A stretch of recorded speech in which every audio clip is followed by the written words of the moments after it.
हरे कृष्ण। तो भजन रहस्य के आज के इस प्रसंग में आप सभी का स्वागत हो।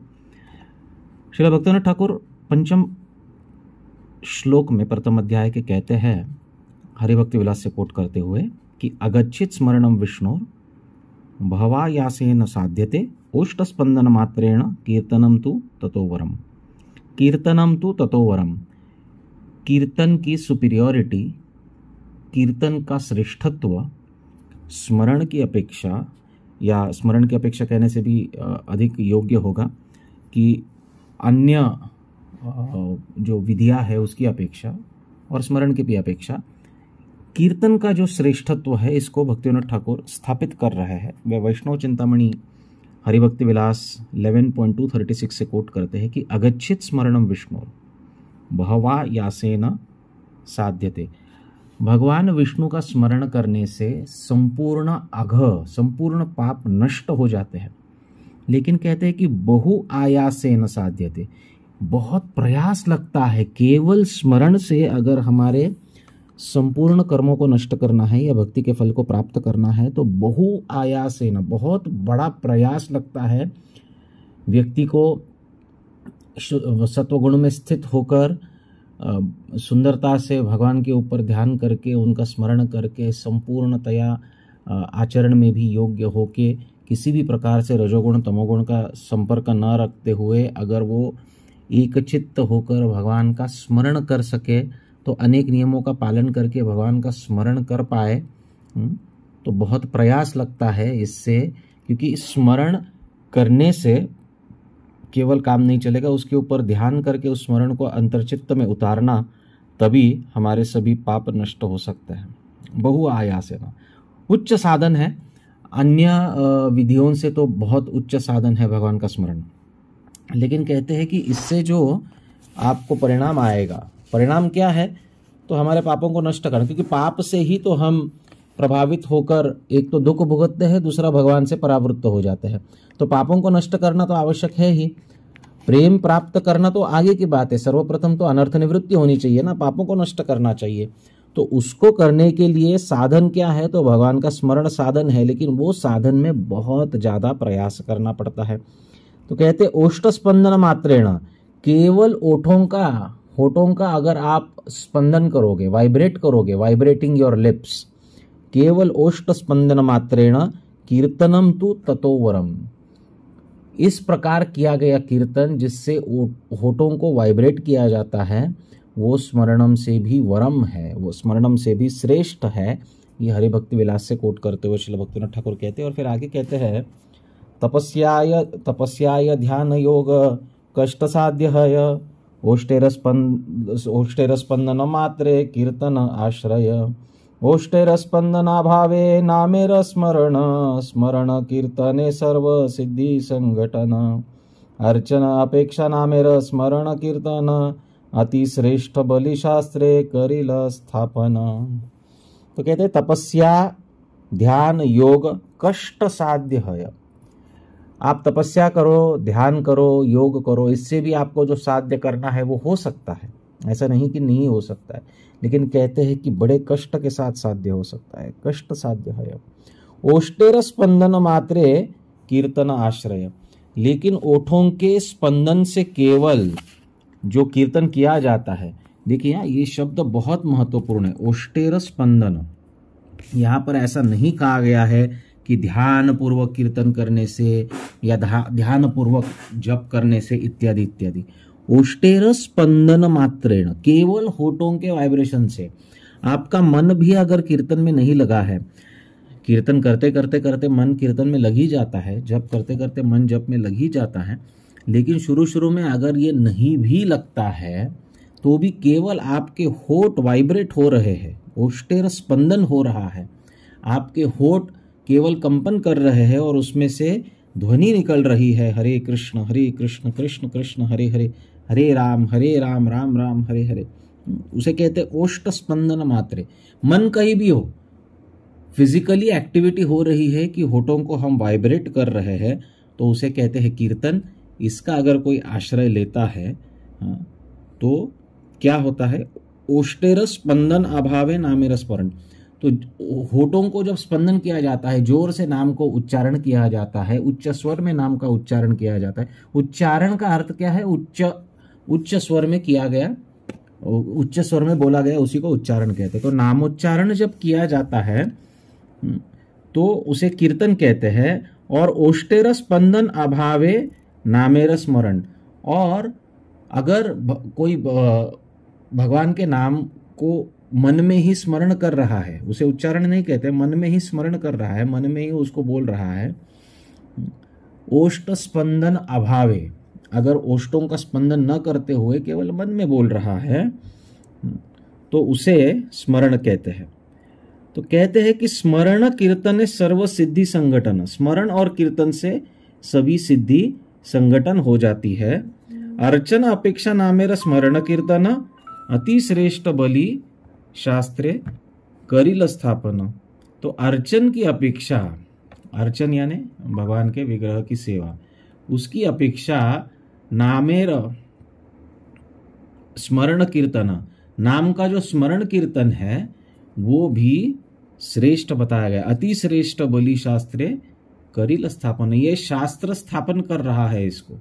शास्त्र कहता है कि ये बहुत उच्च क्रिया है, बहुत उच्च कार्य है। तो यहाँ पर ठाकुर भक्ति विनोद भगवान के नाम संकीर्तन की श्रेष्ठता को स्थापित कर रहे हैं हरिभक्ति विलास से कोट करते हुए। हरिभक्ति विलास में तो कहते हैं कीर्तनम तु ततो वरम, कीर्तन तो सबसे वर है, स्मरण से भी कीर्तन वर है। इसलिए चैतन्य महाप्रभु जब आए तो उन्होंने हरिनाम संकीर्तन के रूप में हमें साधन प्रदान किया। हरिनाम कीर्तन से क्या होता है, व्यक्ति चाहे किसी भी अवस्था में हो, वो केवल अपने होठों से भगवान के नाम का उच्चारण करने लगता है, अपने होठों को वाइब्रेट करके भगवान के नाम को पुकारने लगता है, तो तुरंत उसका चित्त जो है वो भगवान की तरफ आकर्षित होने लगता है। शायद उसका विजिबल इफेक्ट आने में समय लगेगा, ऐसा प्रतीत होगा कि मेरा मन नहीं लग रहा है, लेकिन चिंता नहीं करनी चाहिए। अगर मन नहीं भी लग रहा है तो भी इसका परिणाम पूरा पूरा प्राप्त होगा। ऐसा क्यों होता है? ऐसा इसलिए होता है, देखिए अगर आप देखोगे मेरे ख्याल से षष्ठम स्कंद के द्वितीय अध्याय में विष्णुदूत कहते हैं यमदूतों से कि अगर कोई भगवान के नाम का उच्चारण कर रहा है और भगवान के नाम का उच्चारण करते समय उसका मन भगवान में है नहीं है, इसकी अपेक्षा नहीं है, लेकिन भगवान का मन उसमें निश्चित लग जाता है। 1-2 दिन पहले के नाम प्रेरणा में हमने इसका वर्णन अवश्य किया था। मैं उस वीडियो का लिंक इस वीडियो में दे दूंगा, नीचे आप डिस्क्रिप्शन में जाकर देख सकते हैं कि आपका मन भगवान में लगने की कोई आवश्यकता नहीं है, भागवत स्थापित करता है। विष्णुदूत इसको स्थापित करते हैं। अजामिल ने कौन से भगवान का नाम जो है मन लगा कर लिया था, या कौन सा भगवान को पुकारा भी था? इन द फर्स्ट प्लेस भगवान को पुकारा ही नहीं था, लेकिन फिर भी अजामिल का उद्धार करने के लिए विष्णुदूत आए। तो यमदूत पूछते हैं कि इन्होंने भगवान का नाम नहीं लिया है। तो विष्णुदूत कहते हैं कि भगवान का नाम लेने की अपेक्षा नहीं है, ना भगवान में मन लगाने की अपेक्षा है, केवल उच्च स्वर में भगवान का नाम पुकारने से ही सर्व सिद्धि हो जाती है। और तब वहां पर वे कोट करते हैं विष्णुस्तद विषयामति ही, भगवान विष्णु की मति उस व्यक्ति में लग जाती है जो नाम व्याहरणम विष्णु, जो केवल नाम को बोलता है।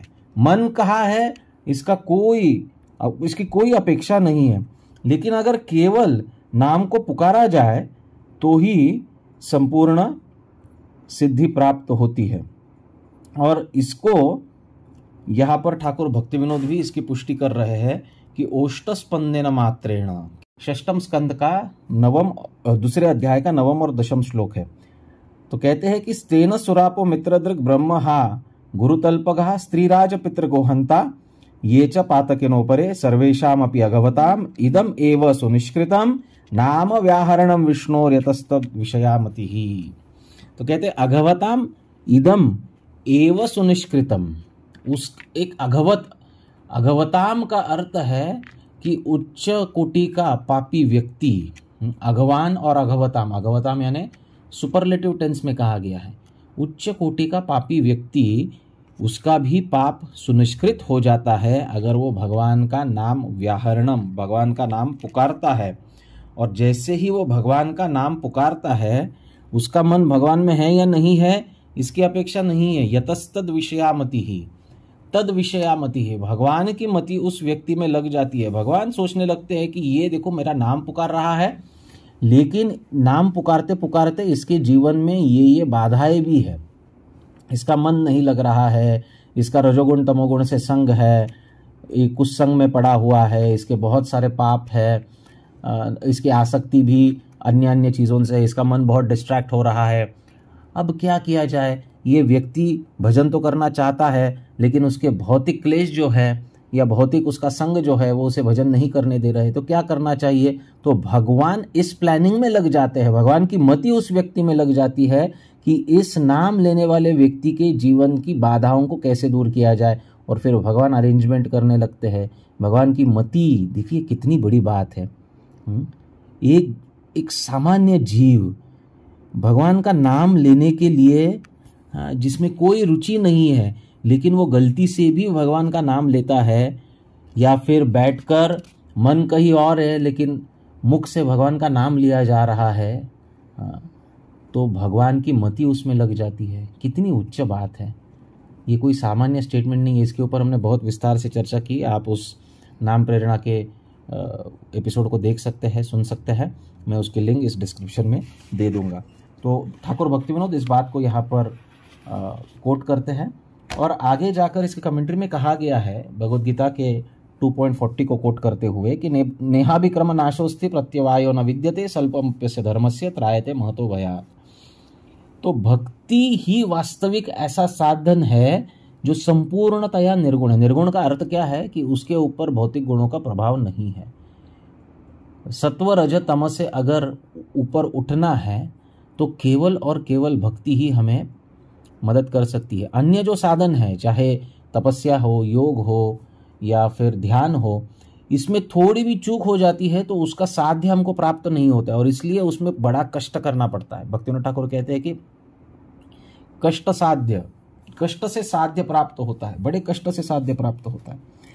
परंतु भगवद गीता में भगवान कहते हैं कि मेरी भक्ति में किया हुआ थोड़ा भी, स्वल्पम अप्यस्य, थोड़ा भी इनिशिएटिव जो है, थोड़ा भी कार्य जो है, थोड़ी भी भक्ति जो है, त्रायते महतो भयात्।